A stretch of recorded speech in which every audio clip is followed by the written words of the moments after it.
kami dari kelompok 1. Kami akan mempresentasikan tentang risiko kredit. Nama saya Anggit Arida Putri. Nama saya Andrian Desmati. Nama saya Septiana Puspidarini. Kenalkan, nama saya Septiani Sekar Ajeng Puspitarini.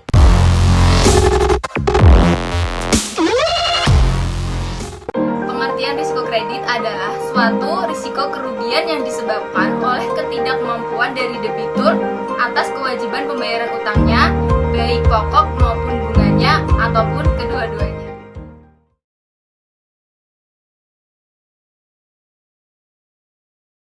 Baik, berikut adalah materi yang ingin kami sampaikan terkait manajemen risiko, yaitu risiko kredit.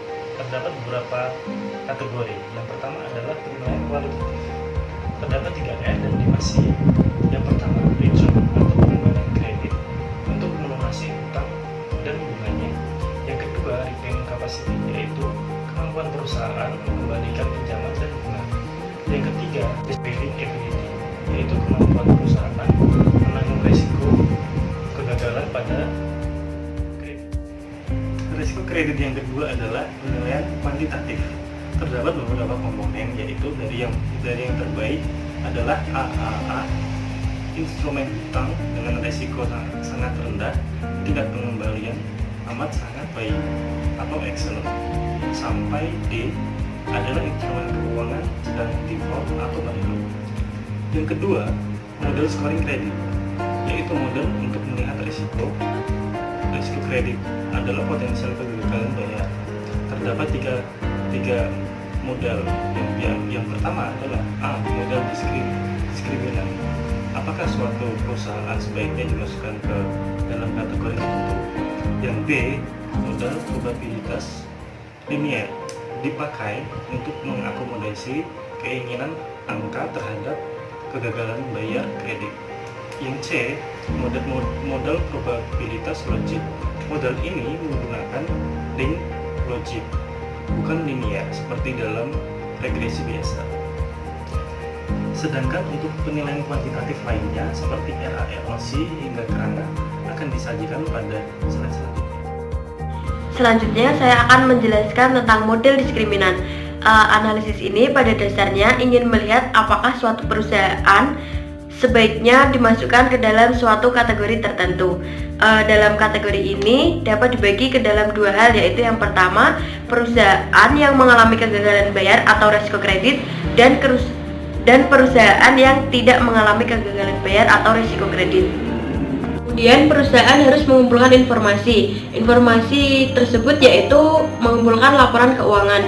Informasi tersebut dapat digunakan untuk memprediksi apakah perusahaan tersebut layak dimasukkan ke dalam kategori gagal bayar atau tidak.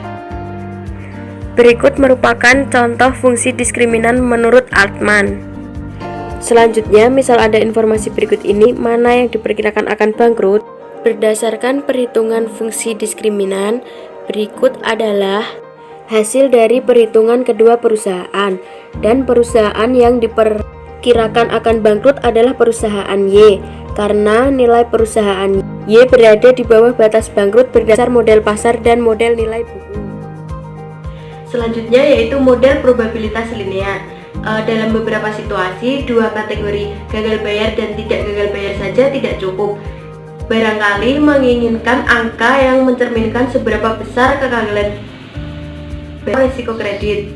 Model probabilitas ini dapat dipakai untuk mengakomodasi keinginan untuk mengetahui seberapa besar angka risiko kredit tersebut.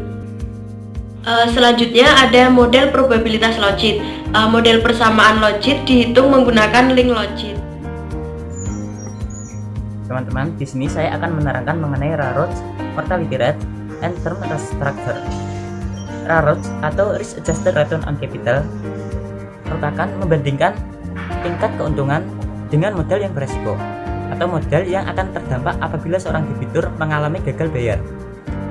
Rumus RAROC bisa dilihat seperti ini. Pendapatan pinjaman per tahun dibagi dengan modal yang beresiko. Misalnya, suatu bank sedang mengevaluasi portofolio kredit dengan nilai nominal sebesar $1 miliar. Kupon bunga adalah 9%. bank akan memperoleh bunga sebesar 90 juta dolar per tahunnya.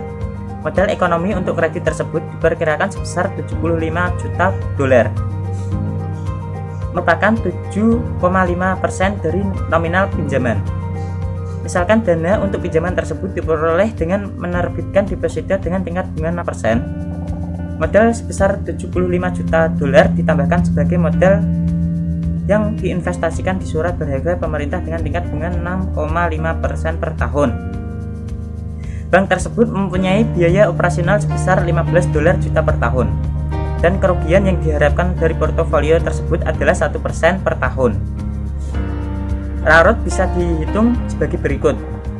RAROT sama dengan 90 ditambah 4,9 dikurangi 60 dikurangi 15 dikurangi 10, dan angka tersebut kemudian dibandingkan dengan tingkat keuntungan minimal yang diisyaratkan oleh bank tersebut. Selanjutnya mortality rate. Mortality rate menghitung persentase kebangkrutan yang terjadi untuk kelas risiko tertentu. Mortality rate mirip dengan tabel kematian manusia. Marginal mortality rate atau MMR pada tahun pertama dapat dihitung sebagai berikut ini. Total nilai obligasi yang default pada tahun pertama dibagi dengan total nilai obligasi yang beredar pada tahun pertama penerbitan. Lalu MMR pada tahun kedua dihitung sebagai berikut ini. Total nilai obligasi yang default pada tahun kedua dibagi dengan total nilai obligasi yang beredar pada tahun kedua setelah penerbitan, lalu disesuaikan dengan default, pelunasan, jatuh tempo, dan pelunasan dari sinking fund. Selanjutnya term structure atau kurva hasil yang menunjukkan hubungan antara jangka waktu dengan yield obligasi. Bagian di sini menunjukkan tingkat bunga obligasi pemerintah untuk jangka waktu 1 tahun adalah 9%. Nah, untuk yang jangka waktu 2 tahun adalah 10% per tahunnya. Slope positif di sini menandakan bahwa yield obligasi yang lebih dalam jangka waktu yang lebih panjang akan lebih besar, seperti itu.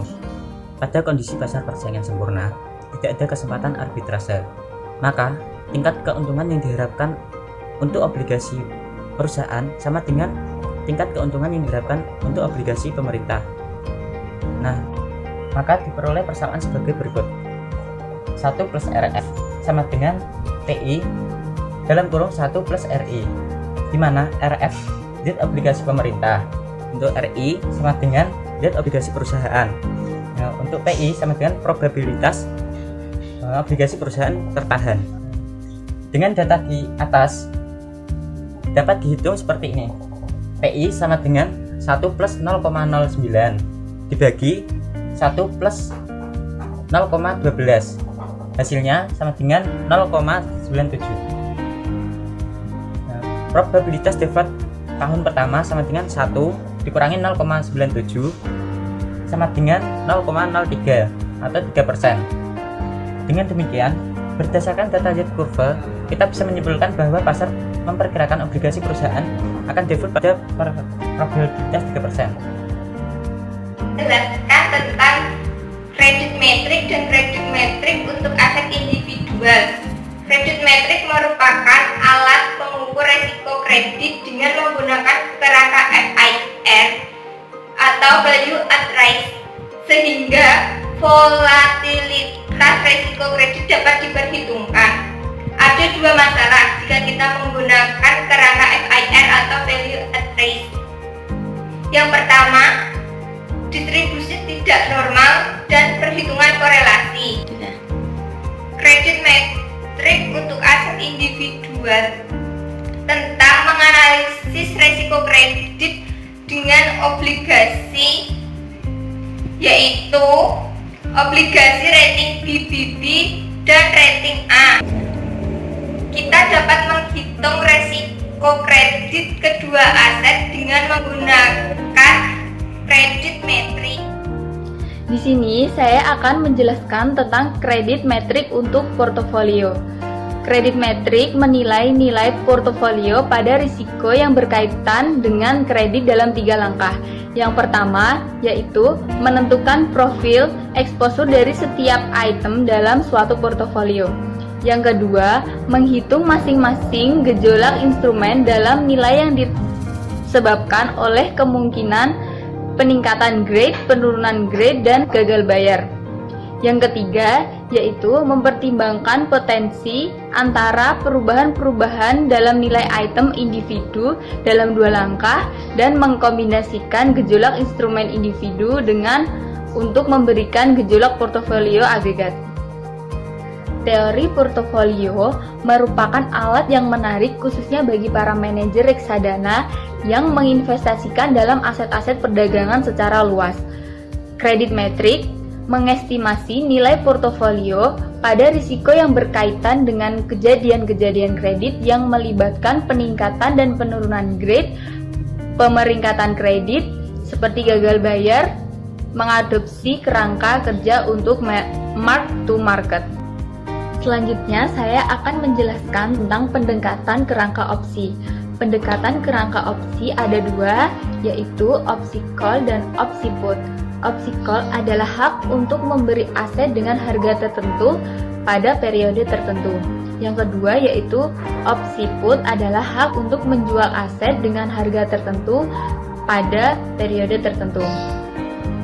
Penjualan opsi call atau put mempunyai kewajiban untuk menyediakan aset yang akan dibeli jika pemegang opsi call mengeksekusi haknya atau membeli aset yang akan dijualnya jika pemegang opsi put mengeksekusi haknya.